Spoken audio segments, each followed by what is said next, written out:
regarding Romans 11:25. What does Paul mean by this mystery? And what does he mean when he states that Israel's experiencing a partial hardening until the fullness of the Gentiles has Yeah. come in? Well, let me address that second question first. When he says partial hardening, he doesn't mean that they're only hardened to a certain degree. As if, Mhm. he means, no, they're totally hardened. He's not saying that it's only temporary. It's partial because it will one day be completely removed. I think what he means is not all Israel has been hardened. Only a part of Israel, only some in Israel have been hardened. The others have come to faith in Christ. So he says, I do not want you to be unaware of this mystery, brothers. And what is it? That a partial hardening has come upon Israel. So that's the first part of the mystery, that not all in Israel have been hardened. Some have, but others have come to faith, the remnant according to the election of grace. And then he says, until the fullness of the Gentiles has come in. In other words, this hardening among partial Israel will only exist until the fullness of the Gentiles. In other words, until all elect Gentiles come to faith. Preceding that, all elect Jews will come to faith. And he says, and in this way, all Israel will be saved.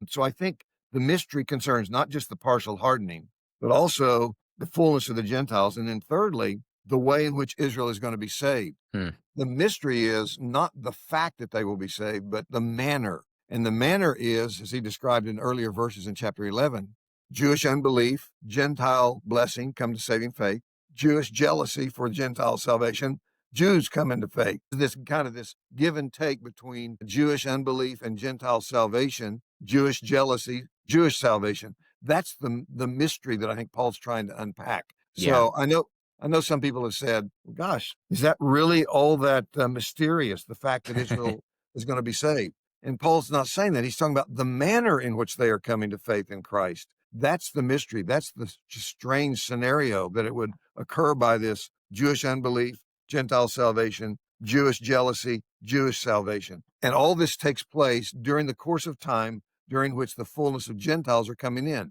That is to say, God is saving all his elect among Gentiles. And when he reaches the end of that, so too all Jewish elect, the remnant through history, will have come into salvation. Yeah, I think that's really, really helpful, highlighting the manner in which these things take place, and even not even just the individual elements as if they were never present or something before, but the combination, I think, of things also is kind of the playing into that there. So I think that's really, really helpful. Let me mention one other thing in Yeah. conjunction with this. I don't know what English translations render it this way, but verse 26, some of them render it, and then all Israel will be saved, as if he's talking about a temporal point at Yes, which yeah. the fullness of Israel will take place.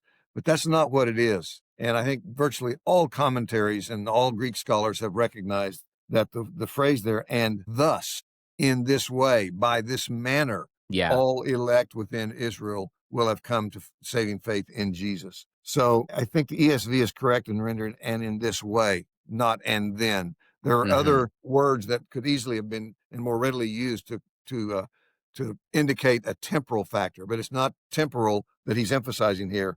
It's the manner in which the elect among the Jews comes about.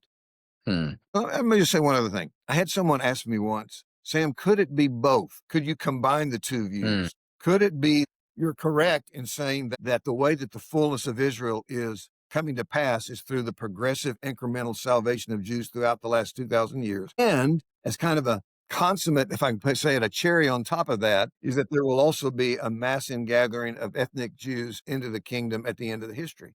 And I would say that's entirely possible. I would just need to have text that would give me reason to believe that. But there's nothing about that view that it's a both and, not just an either or. There's nothing in that I think that would be contrary to what the New Testament teaches. I just need more explicit evidence that there will be this mass ingathering of elect Jews at the time of the second coming of Jesus. I don't know that I see that, but if somebody could point it out, I would happily embrace it.